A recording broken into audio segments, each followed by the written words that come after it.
As dads, some days we feel like we have all the answers, and some days we feel like we don't have a clue. If that describes you, you're at the right place. This is the All Pro Dad Podcast.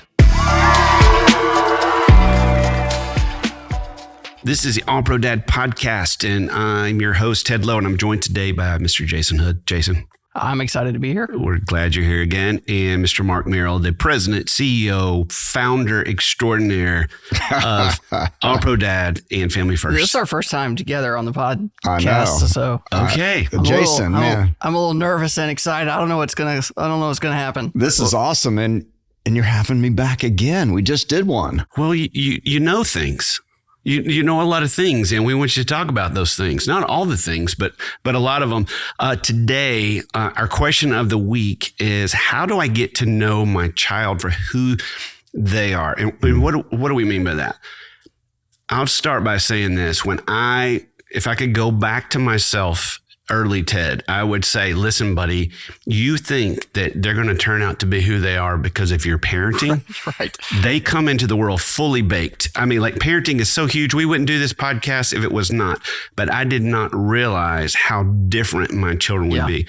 Do you feel like your children? From a personality standpoint, absolutely. Yeah. I mean, sometimes I look at my children, I'm like, are you from the same, how are you from the same people? Like, we parent the same way. Right. We try to teach them the same lessons. And it's really funny how my daughter and my son are just completely opposite. My son is really a lot like me.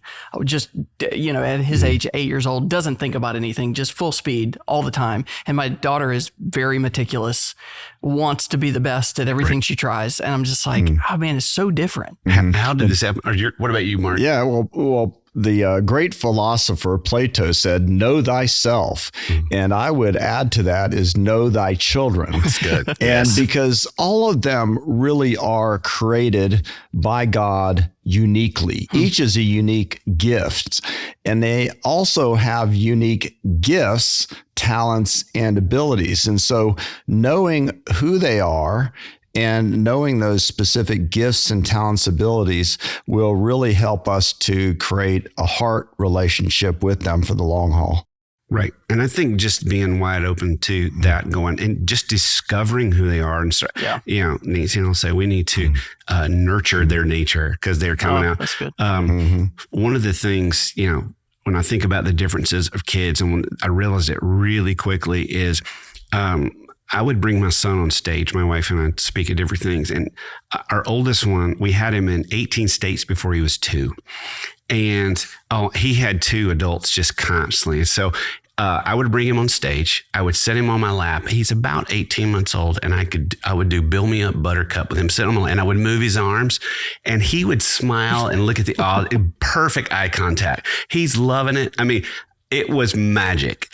I brought my second son onto stage at about the same age. And the whole time he's going, never again. Yeah. And I look back now and they are exactly just like the big versions of them. And they're best friends. So it's very funny. That's cool.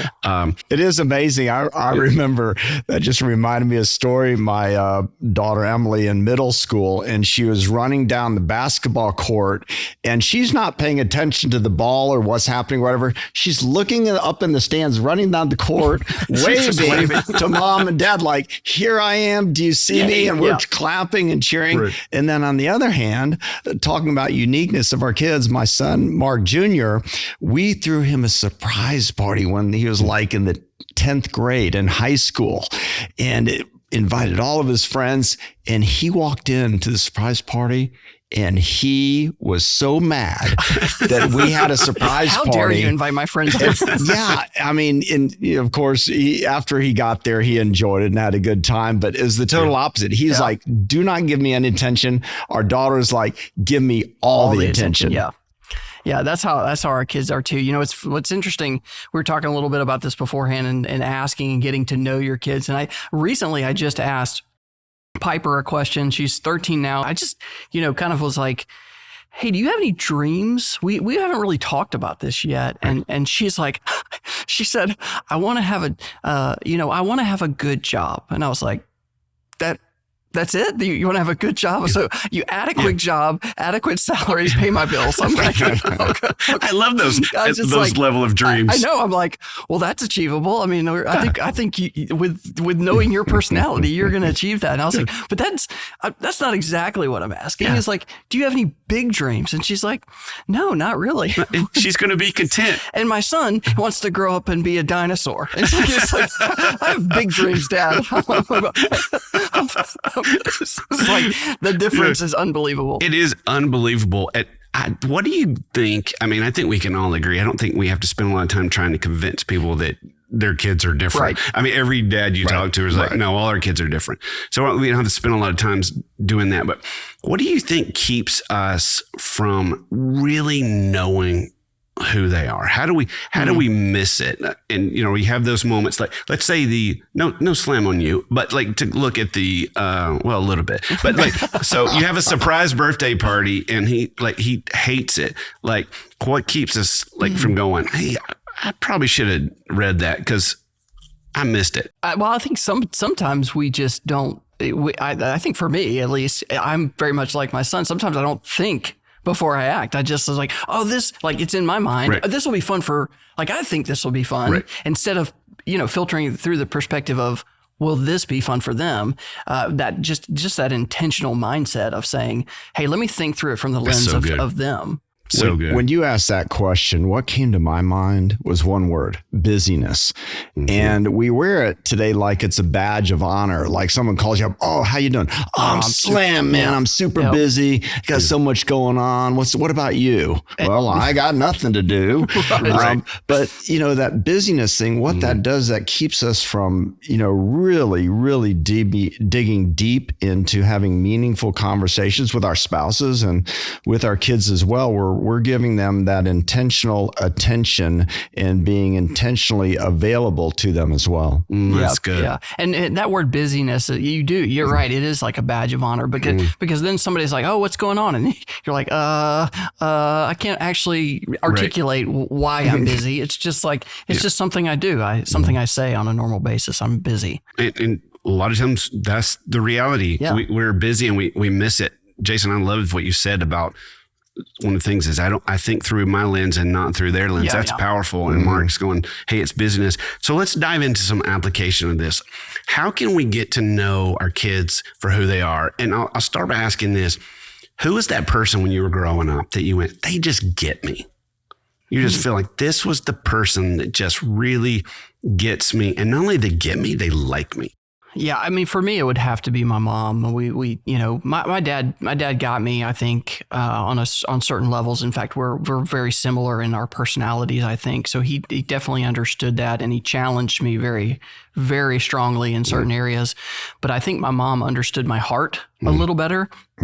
I've told this story on the podcast before, but just the moment in high school when we were just having a rough go of it, she sat down and said, hey, with a legal pad just like that, what you got right there, Mark, a yellow legal pad, is like, can you just tell me all the things I do to make you mad? Like, why is our relationship bad right now?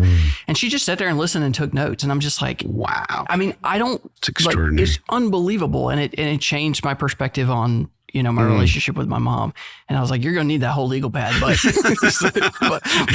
it made me think about my mother in a completely new and different way. And it really helped that tough time. Oh, yeah, for sure. That's powerful. Yeah, I think of in the same way, actually. My dad got me definitely. And I think it was my mom who really got me well and dug deep and could see what I was thinking. She could look at me and tell what I was thinking, how I was feeling. And she does that to this very day. And then I'd say, as I continue to grow up, my wife, Susan, over the last 35 years of marriage, she really can look at me and she knows how I'm thinking and what I'm thinking about. That's good. Yeah. It feels good to feel gotten, right? Yeah. And I've said this often on the podcast because it was just so huge for my childhood. My mom passed away when I was 10, and her sister, who at the time was 22, but she had always been Aunt Bug is what we called her. We loved her. And so she was this fun aunt. And then she has to be a fun aunt with an Aunt Bug. Oh, she was great. And then so she had to kind of shift into the role of mom.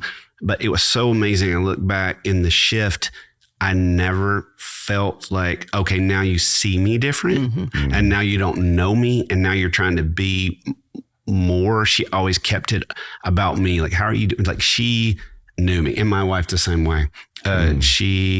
She can read my mind almost. It's a little scary. And what you just said is so important. If we really think about it, how we get to know somebody, it's through those 5 senses, right? Sight, hearing, taste, touch, smell. And I shouldn't say all of them, but specifically through sight and hearing. And that's what people want. They want to be heard. They want to be seen.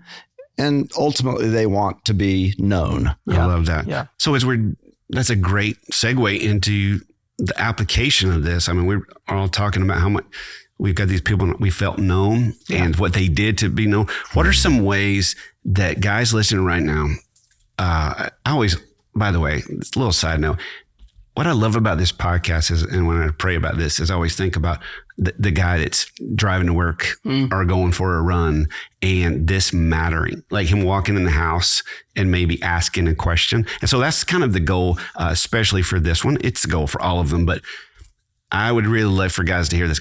I get excited about knowing my kid and knowing that, for good or for bad, it's not all about me. It's about my kid. And so how can dads really get to know their kid for who that kid really is? In preparation for this podcast, I was really thinking about that because I was thinking now that my kids are all adults, and what did that look like as they were growing up, and what did I do or not do as they were growing up? And I wrote down 4 specific things to really capsulize what those things were of how to really get to know your kids.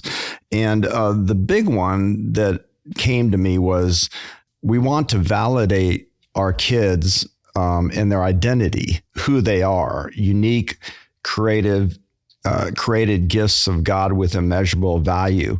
But then we also want to identify with them.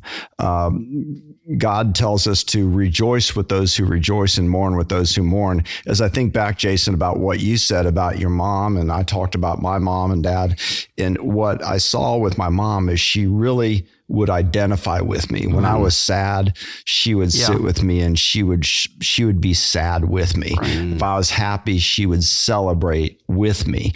And so that identifying, and isn't that what God does with us? Yeah. He identifies with us. He sent his son so that we could identify with who he is.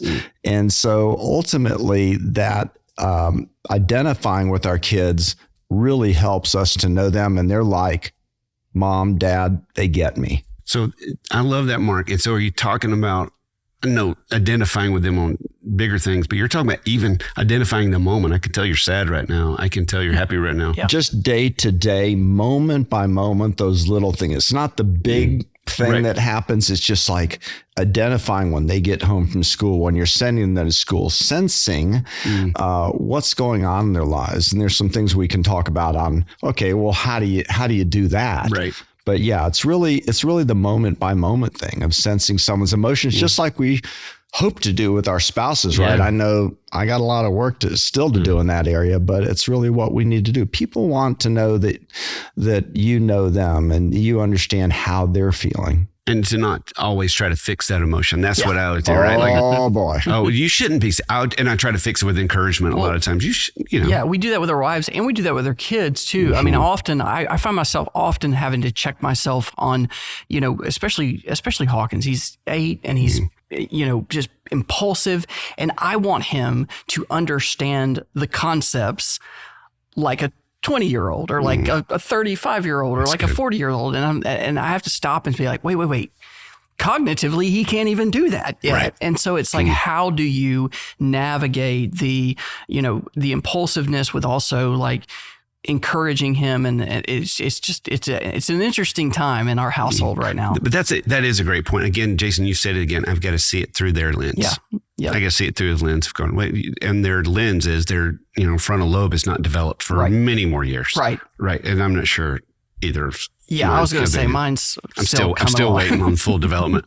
Yeah, and that's the critical thing. I think what we have to be careful about is saying things like don't express your emotions, like don't cry, don't feel bad. You shouldn't feel bad. You shouldn't feel this way. You shouldn't. And I of course have done that. But one thing that I want to always make sure I do, and try to do that now all the time, even with our adult kids. So they share something about their feelings, like, tell me more about that. How did that make you feel?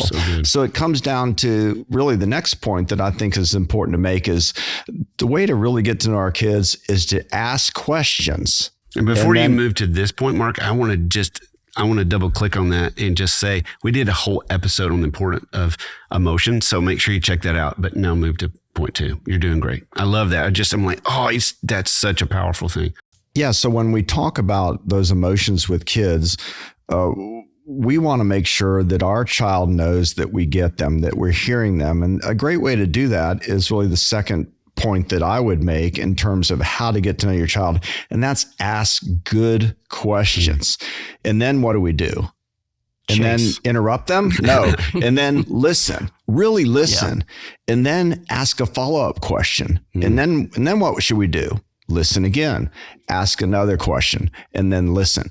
I remember one of my sons in high school was really struggling on understanding, like, how's he thinking? What is he thinking about? And we were butting heads. And I spoke to a really close friend of mine, and he said, you know what, Mark, what about if you just asked him some questions and not react if he tells you the answer, not react if he doesn't say what you want him to say, but just listen. And just say, if you ask him a question, so what do you do next?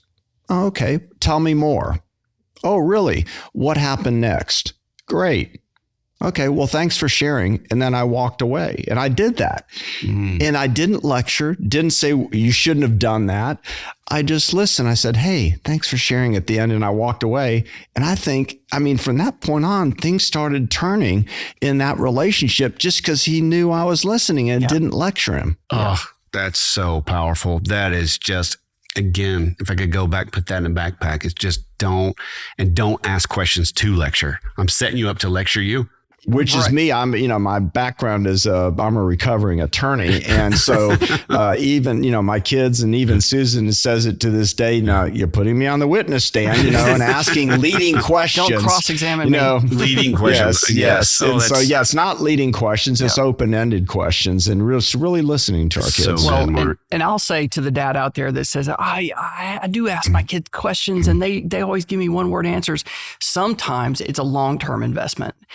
You have to teach them that, like, if this is a new practice for you, if you're just like, I'm going to start asking my kids questions, you might get like stonewalled to begin with. But the longer you persist in asking the questions, the more open I think they will get. Well, and a lot of this, if we're talking about get to know our kids, a lot of kids are wired to give you less words than the other word. My son that did not like being on stage, I still get one-word answers to him, and you gotta follow up, and you gotta keep asking. But I've also learned to pace myself with him. I'll wear him out, but if your kids are giving you one-word answers, that's not always your bad interviewing skills. But I think it still communicates interest. Yep. And what I found, and I'm acting as the host here, Ted. So this kind of brings me to a third point that I thought, because this is important in terms of if they're just giving those one-word answers, maybe they don't want to talk, and we can't force them to do that. And so what Susan and I found, especially as our kids got into middle school and then high school, is, you know what? We didn't make very many plans to go out Friday and Saturday night. We stayed at home. And guess what? When our kids got home, we'd be there. And then we'd say, hey, how was your night? Fine. They walk up to their room, right? So tell me, Mark, that doesn't sound like a lot of great interaction getting to know them. But then there would be other nights. Every once in a while, that nugget would be there. They'd walk in the door. They'd walk over to us, sit on the couch, and they'd just start talking. Right. And that's that's when you can start finding out and really understanding how they're thinking and what's going on in their life. And then you can ask questions and just say, tell me more about that. What happened? And you might need to stay up till 12:30 or 1 in the morning with them. Good. But it's that being available, being present, being all in, and not, watching television as you're talking to them or checking your phone. Right. It's just like looking eyeball to eyeball at them when they're ready to talk. It's those small intentional choices that you make that are going to communicate to them that I'm available. Intentionality. Yes. And listening when, like you said, when they want to talk. Yeah. One of the easy things that we've done for years with our kids is ask high, low at dinner. What's your high, low? And then I started adding a funny. Because you're funny. Because it goes without saying. But no, I would do high low, and you would get so much information that they did not think that they were giving you. But also you could see like, oh, high to this personality is. They got no attention. Did you see when you do the high-low thing? Because we do something similar. I see that we start to get some repetitive answers, and we get some boring answers every once in a while, or they do the default answer. Like my son will say, "What was your favorite part of the day today?" We do at the end of the day. We say, "How did you see God today?" Working, how did you see, or what was your favorite part of the day? And so sometimes he's like, the whole day, and that's his personality. He's like, I love everything about today. I'm like, you're my son. I love that. I learned with one of my sons, I could not ask him his favorite because it would freak him out. I would always have to say, what is like? I have to choose. It would I don't know. It'd always be like, if you had to pick 4, 6, 7, 8 things, what would be your favorite? There's one thing that has come to my mind, and Susan started this when our kids were younger, and she went and got this little spiral bound notebook for each of our kids, and she would write a little note and she got stickers with it as well, like, what did you do today? Or what was the best part of your day? What made you happy today? Or what made you sad today? Questions like, they're all questions. And she put stickers in there. And then she would take that little spiral notebook and she would put it on their pillow. And, please write me back. And they would write back. And sometimes it was 2 words, or my son would say, nothing or whatever. And then they'd write back and they'd put it on Susan's pillow. And we did that back and forth. Cool. And it worked so well with each of our kids. And I started doing it. I was like, I want in on this action. And we really got to know them. Because some of the kids aren't necessarily real verbal. Sure. It's good. But some of them will write little things out, or at least put pictures in there of how their day was. Yeah. And then they put it on our pillow. And so actually we created a journal called From Me to You Journal. And it was, we have one for parents and sons, and one for parents and daughters. And so that's a little plug for the From Me to You books that we can put perhaps in the show notes. Absolutely. And it's a really cool thing. And we have those to this very day. We have those journals there. And once they turn 18 or 21 or whatever that age is, you can give them that journal of all the years that you kind of wrote little notes back and forth together. And it's no pressure. Sometimes a week would go by and they wouldn't give it back. And then they put it on Susan's pillow. And then a few days later, she'd write back. So it's just an easy thing to do. And you really get to know your kids that way. Well, nice. Mark, I think that's the perfect way to segue into the bottom line, which is, when your kid knows you get them, they know you love them. Mm-hmm. The more you get to know them, the more they feel like you get me, the more I feel like you love me. And so our pro move of the week, I think just based off our conversation, is ask your kid great questions. Maybe ask them the high or low of the day, or what was your favorite part, or where did you see God today? Ask them great questions. And I would also add to that is let them know that you really love and like what you see. What if you're a dad out there like me, and there's like, I don't know I don't know great questions. Like because sometimes I struggle. Like I am not a very surface level. I hate small talk. I've always hated small talk. I want to get right into it. Yeah. And so I tend to shove my kids into the deep end. I'm like, oh wait, right. We're not ready. Well, can I then answer your question? I just actually had printed out before this 15 really great questions to ask our kids so that we can get to know them. And so we we kind of provide that really how-to practical stuff for dads through All Pro Dad. And so we'll make sure that we have these questions in the show notes. There we go. I love that. And every play of the day, when you get an email, there is a question to ask your kid. Huddle up with your kid and ask this. It's just so powerful. You guys, thank you. I love this. I love this. And I love the idea, dads, as you're listening, that you're going to go home and you're going to ask your kid a question. You're going to put your phone down because, we all do that, right? Yeah. You put your phone down and just be amazed at how they're wired. I just love the thought of that. And so thank you for listening. As always, we know you and your kids will be glad you did.